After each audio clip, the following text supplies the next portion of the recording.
రాజిల్లే. అసలు ఆ తల్లిని ఆరాధన చెయ్యనటువంటి వారు లోకంలో ఎవ్వరూ ఉండరు.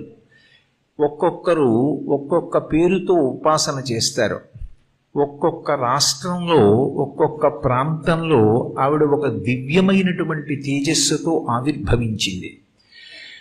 ఉత్తర భారతదేశంలో హిమవత్ పర్వత పుత్రికగా ఆమె పార్వతీ అన్న పేరుతో పుట్టింది. దక్షిణ భారతదేశం చిట్ట చివర కన్యాకుమారి క్షేత్రం దగ్గర కన్యాకుమారి అన్న పేరుతో వెలిసింది. అలాగే కేరళ రాష్ట్రంలో భగవతి అని కొనియాడబడుతుంది.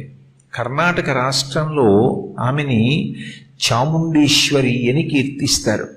అదే తల్లి మళ్ళీ తమిళనాటకి వచ్చేటప్పటికి పాండ్య రాజ్యం దగ్గరికి వచ్చేటప్పటికి మీనాక్షి అని కీర్తింపబడింది.